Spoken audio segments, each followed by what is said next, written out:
And we are live. What's going on YouTube Live? It's your boy Billy Rowe. Today is Wednesday. I'd like to welcome you to the first row. And if it is Wednesday, you should know what that means. It's time for your Wednesday word. That's Wednesday word. Jumping straight into it. Tonight's topic is sprint. As always, I'd like to say what I mean by my topic. So, what do I mean by the topic sprint? Well, what I mean by this topic is how there's moments in life where we have to increase our activity to take advantage of the moment and to take advantage of the momentum that can be created by that increased activity. So, tonight, what I have for you are three tools for the first row in regards to sprinting in these moments when we increase our activity to achieve certain goals. So, I hope you guys are ready. Let's jump straight into it. For the first tool, when it comes to sprint, the first tool for the first row is know that you cannot sprint indefinitely. The difference between like a sprint or let's not even take sprint, let's take track, for instance. The difference between a runner who is doing like a 100-meter sprint and a cross country runner is typically pace, because a cross country runner is going to run for an extended period of time. So they can't afford to burn up all their energy in the first 100 meters. However, a 100-meter runner, they in their sprint, they can just take off running, leave it all on the table, and then be done because they don't have to do any more running for that moment.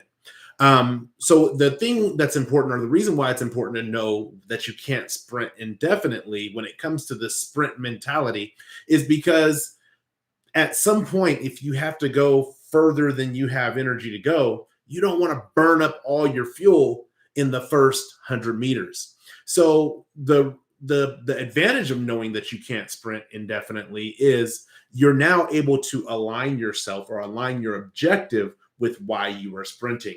So I had a conversation with a friend who was telling me, we were talking about like passion and stuff like that. And they were telling me they didn't know what they were passionate about. And in this conversation, I started thinking and I was like, well, it's because you're sprinting. And I didn't use the word sprinting at the time, but now in hindsight, I know it was because this person is sprinting. However, they are sprinting and they didn't know that they were sprinting without any set objective. So there's two different ways you can look at sprinting. Let's take your job, for instance. Let's say there was a point in my life where I was working two jobs and then actually three jobs at one point, but we'll go with the two job point that I was working. I was working two jobs at one point. And in working those two jobs, what happened is I got extremely tired. Like I would wake up, I'd go to one job, I'd get off, and I'd drive in traffic for an hour and be at the next job, stay up until the late hours of the night, go to sleep, wake up, and do it all over again. Well, if I'm doing that because I have a set goal, and the time that goal was home ownership, I wanted to buy a home, for acquire a home for my family and I. That I can sustain. It's like that 100-meter run. I can sprint those two jobs for a decent amount of time.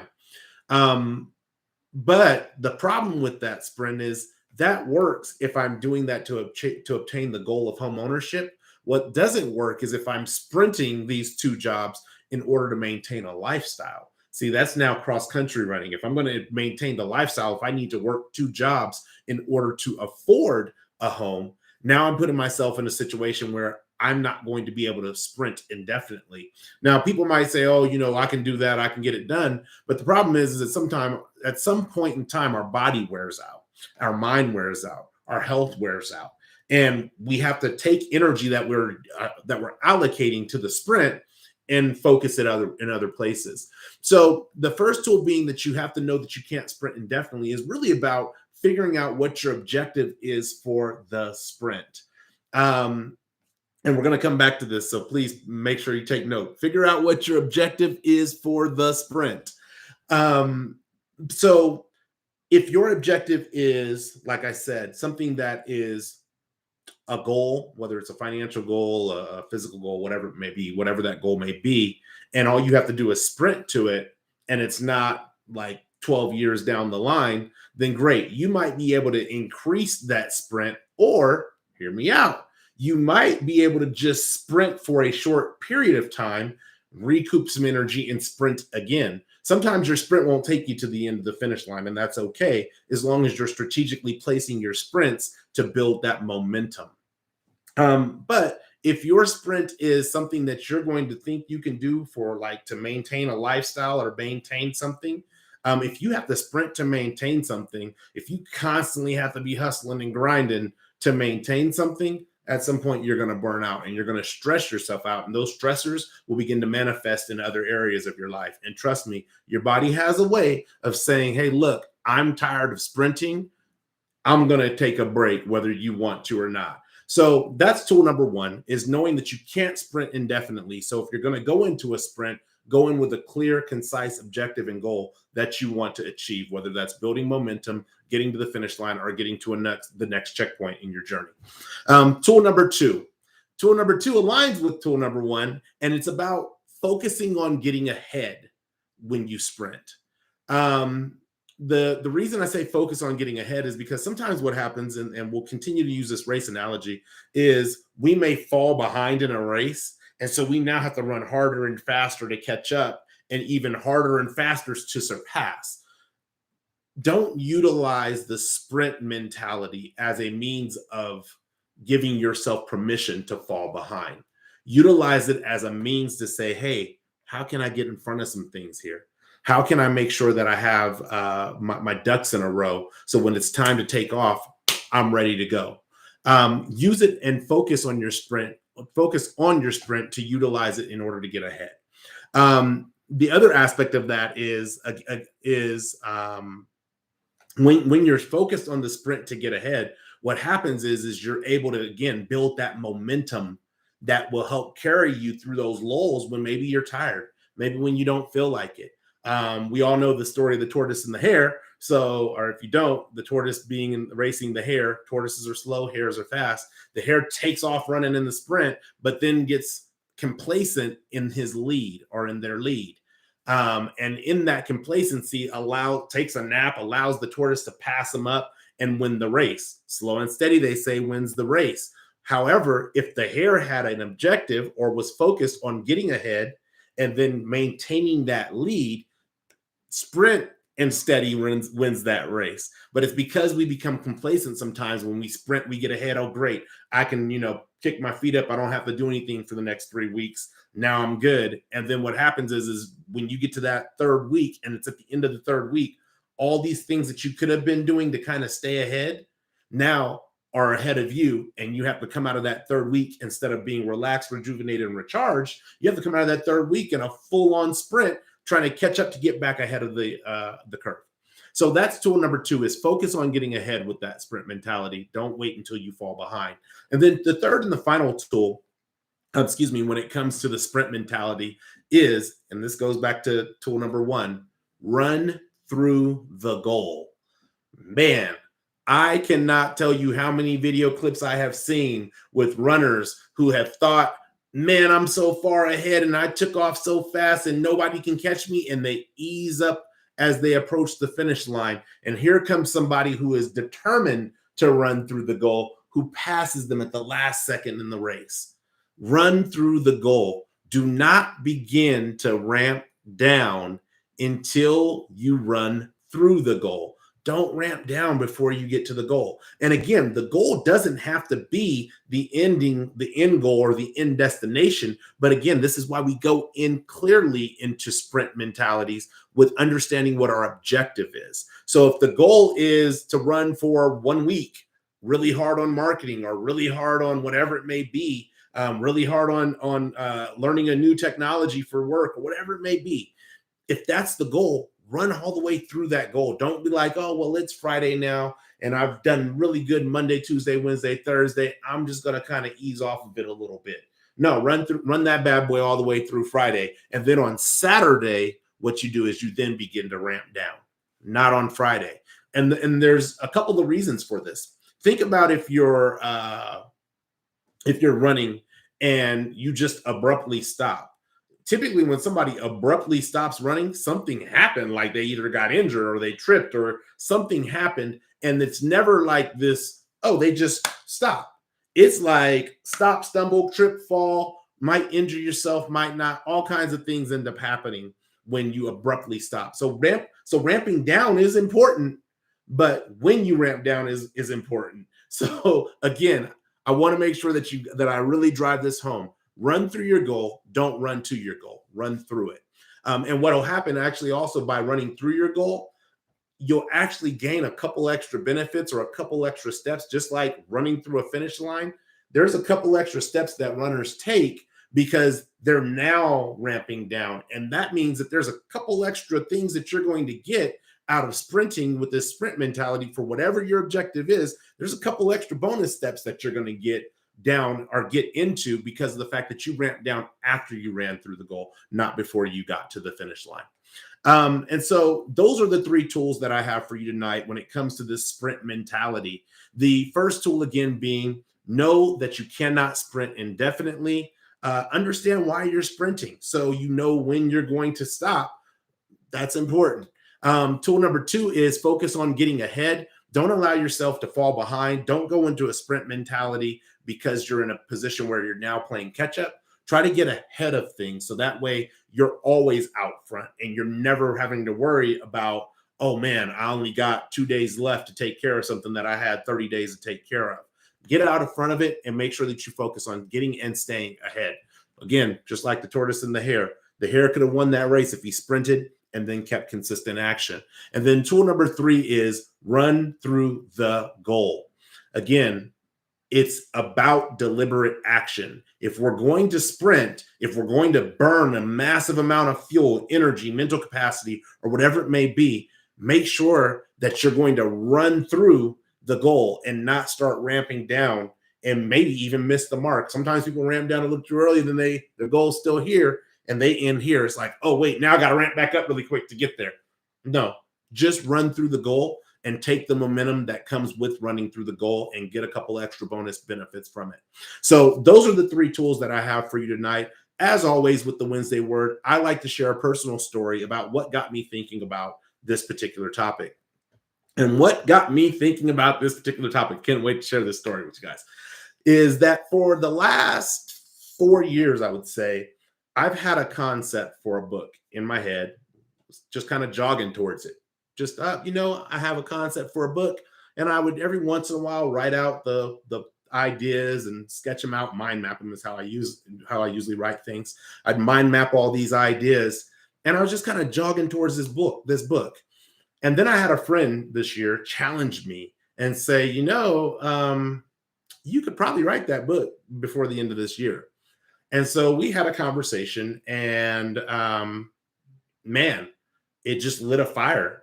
And all of a sudden, instead of just like every once in a while, I'm just slow and steady writing out concepts to the book, all of a sudden I was writing chapters. And in those chapters that I was writing, it was like, it was very strange because it felt like it was just kind of coming to me, but I was in a full-on sprint. And I knew that I was going to sprint from the beginning of writing this book until the end of writing this book. And so I had a goal for myself to finish writing the book by the end of the year. I super surpassed that goal. And in surpassing that goal, I finished writing the first rough draft manuscript in about the middle of October. So I'm like 2 months and a half ahead of the goal. But this is what I mean about running through a goal, because by being 2.5 months ahead of the goal, all of a sudden my mind was taking that momentum instead of ramping down and saying, what else can I add to this book that's going to add value for the reader? And so then I started creating a guided reading journal to go with the book. There's a lot of exercises and reflection. There was reflection exercises and then other exercises in the book. And so having a guided reading journal really kind of embodied the essence of what I wanted the book to be. So I spent the last 2 weeks of October creating a guided reading journal. And then because I was, again, focused on getting ahead, and then it was like, okay, well, now I need to get this book to publishing.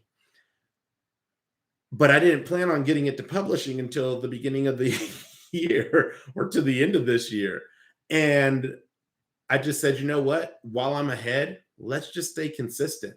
So by the middle of November, I actually put the book into publishing. and there's like a ton of stuff that comes with publishing a book, but there were a lot of other things in the process that had to be done. And the crazy part, this is what really got me thinking about this concept to sprint, is had I not sprinted between January and the middle of October, I would have gotten to the end of December and I would have been done with my manuscript, but all these other things that were behind the process that were unknown to me would have been much more burdensome to me as a person who's like, look, I did my part. I wrote the book. Now you do your part and everything else I don't have to do, right? No, there's a lot more steps that go into writing a book that I was just completely unaware of because I had never written a book. Um, and so the importance of running through the goal, I could have easily in the middle of October said, hey, look, I only got like one chapter left. I'm going to take a break from writing and I'm just going to kind of kick my feet up and rest for 2 months because I've been going hard between work and writing and living and family and all the other things that come with life. I could have easily let up off the gas, and I decided not to. And by deciding not to, I put myself in a wonderful position to where in Q1 2022, this book will be released.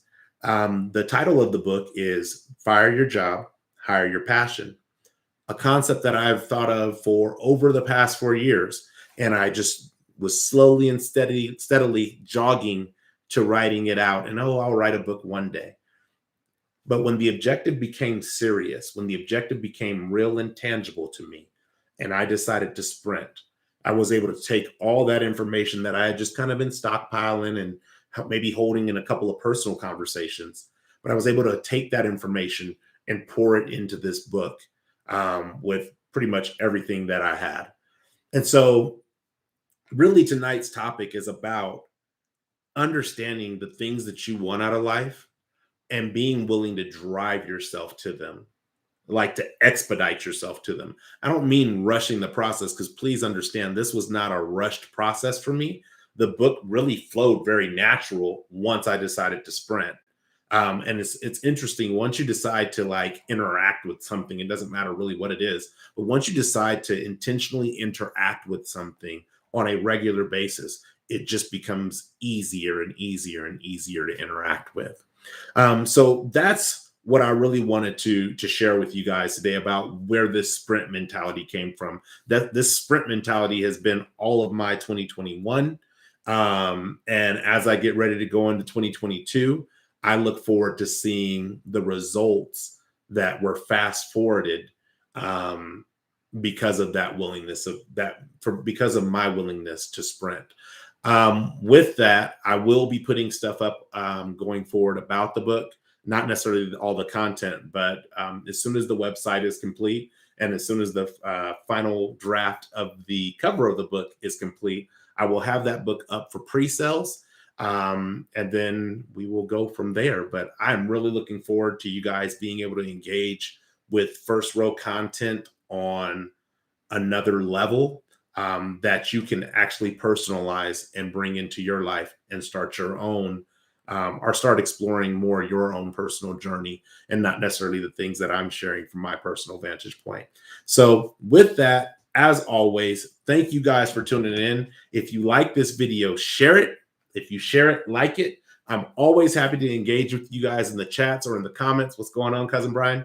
I'm always happy to engage with you guys in the chats or the comments. If you're catching this via the replay, I will respond to as many comments as I can in the first week of the content being up. But then after that, I move on to the next content. The next Wednesday word will be next week. We will actually have a Wednesday word next week. And that will be on growth gaps. It will be on Wednesday at 6:30 Pacific Standard, 9:30 Eastern Standard Time. That's December 29th. Other than that, again, if you like it, share it. If you share it, like it. And I'll see you guys next week. One love, peace, and God bless. Thanks for sitting on the first row.